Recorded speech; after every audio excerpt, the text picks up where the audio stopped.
There is not in the wide world a valley so sweet as the vale in whose bosom the bright waters meet. Oh, the last rays of feeling and life must depart, ere the bloom of that valley shall fade from my heart. The words of the poem of Thomas Moore, written to ensure history would remember his enchantment with the Avoca River and its surrounding valley. The 35-mile Avoca River catchment starts mainly as two rivers, the Avonmore and the Avonbeg, and they eventually create the Avoca River at the famous Meeting of the Waters, the place made famous by Thomas More's poem. It is an area of Ireland that has attracted interest and tourism for hundreds of years.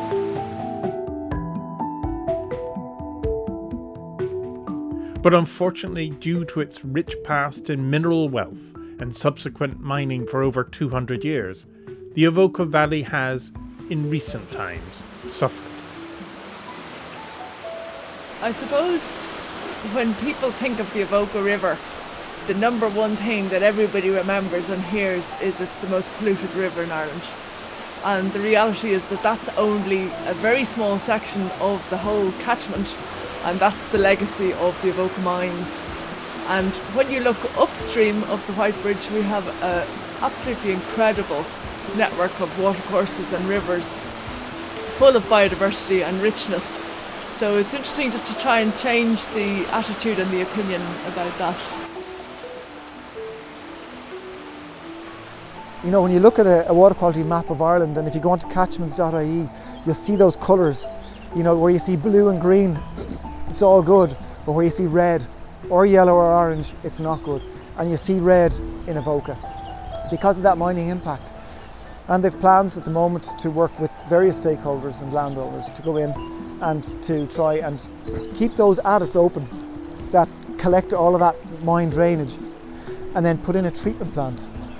And if you can treat it, and we know it can be done because there's been a pilot project, if you can treat it, let it back to the river treated, you're going to take that real acid impact out of the river. And I think, you know, the plans are underway for that, and it'll be a huge step in taking what is potentially one of the most natural, beautiful rivers in the country and getting it back to the status. It might never meet that good or that high status, but it certainly will allow fish to migrate through, which they already do in small numbers, and it will reduce some of that toxic impact. It'll be a wonderful day when it happens.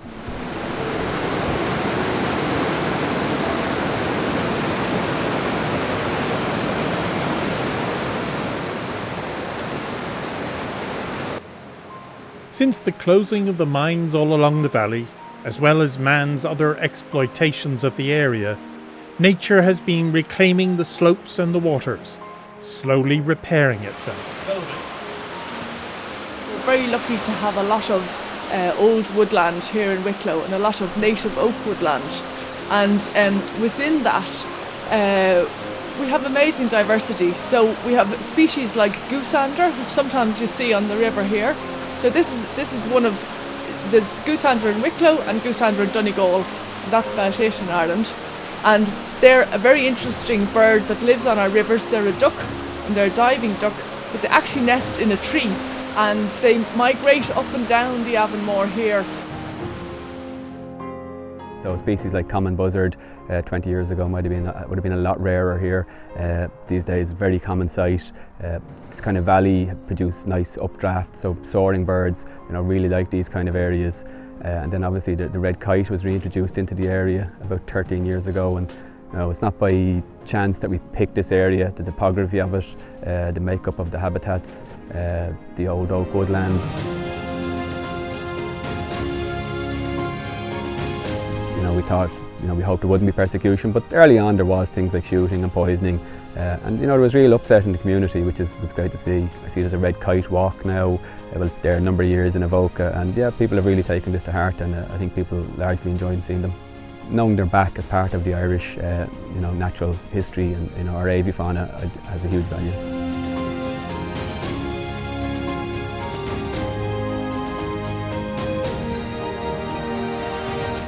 We're so lucky really in Wicklow.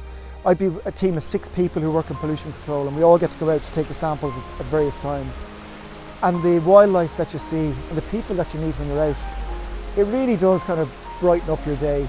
And for example, when we come to the bridges here and you throw over your bucket, you might hear a sharp whistle, and you're going to look as soon as you hear the sharp whistle, because you're going to see a kingfisher just darting up the river. A very, very shy animal that doesn't want to be disturbed, but as soon as you hear the whistle, all you're going to get is a glimpse of some blue dart up the river. Or you might see a dipper, as you take your sample, dipping his head underneath the water, taking the insects from underneath those stones. I've had some of my best times ever out sampling, or with my family in this catchment in particular. I think, you know, everything drains to the river, but the river gives back life, and no better catchment to see it than the Avoca Avonmore catchment.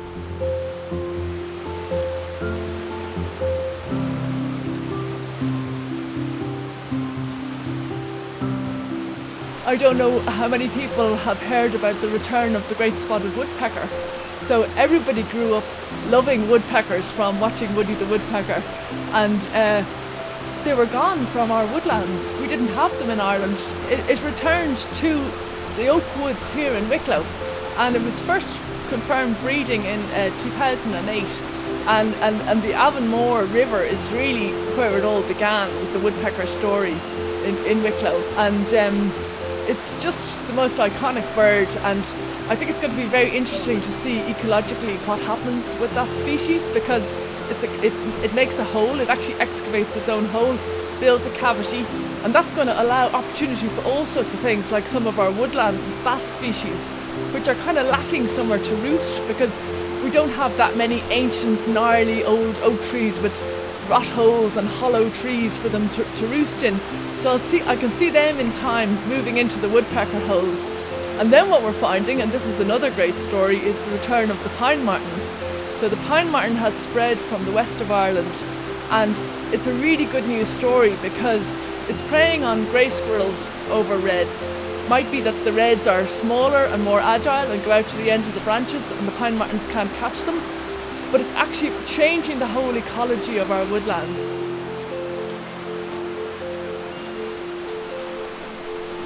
There's still a lot of salmon and a lot of trout, sea trout, coming up the system. Some of them make it through that zone that you might refer to of the Avoca zone. And you know, they can get through that, and they do get up. And when they get up past it, you know what, you've got the whole length of that system, of that fast flowing, well oxygenated rivers, perfect spawning grounds. I think if we can get that treatment system in on the mines, I think this has got one that, you know, the fish, the potential habitat here is just huge, you know, absolutely huge.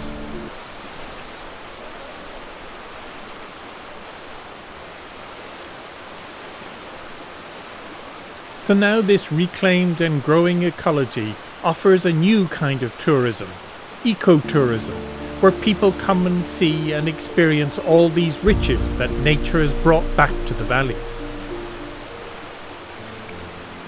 There's a refocusing on not just watercourses as amenities, but the value they bring and the importance they are for biodiversity, for wildlife, you know, and for our health and well-being, because watercourses and amenities along them are proven, you know, to be good for human health and obviously for wildlife. So we really do have potential for great amenity, great outdoor spaces, and the use of that, like, who won't benefit from you know, local business, for B&Bs, hotels, all those will, the more footfall we can bring in a balanced way will be great, I suppose, for the tourism industry in the area.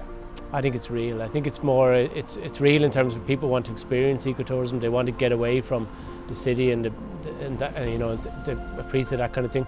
But also it's real in terms of people's expectation of when they visit an area that it's eco, you know, responsibility in terms of the hotel and everything like that. No, I think it's very real. But alongside the ecology, the mining is also a major part of the valley's story and heritage. It has literally shaped its hills and still contains monuments to its presence all along the sides, and it is a story that people will want to hear. I think it has a fantastic story. There's nowhere like it around here, and I think if we if we were to develop this area as part of the whole river project and cleaning up the river, but not just cleaning up the river, but improving the heritage, getting the grip before we lose it forever. And we will lose this forever. This is too good to lose. The mines themselves then, once they're left, plant species recolonise them, but they've served just like a natural cliff would. So the big pits here are great nesting resource for cliff nesting species, full of jackdaws. We have multiple pairs of ravens in the valley, peregrine falcon, the old mine buildings are used by birds like kestrels. And then just these woodlands, just the other night I saw long-eared owl in the area. You'll easily see 5 species of bird of prey in this valley on any given day, and that's saying quite something for Ireland really. So the new areas of growth in the rich Avoca catchment would be the telling of the mining and the ecology reclamation, a combination that will make for a unique and rich story into the future.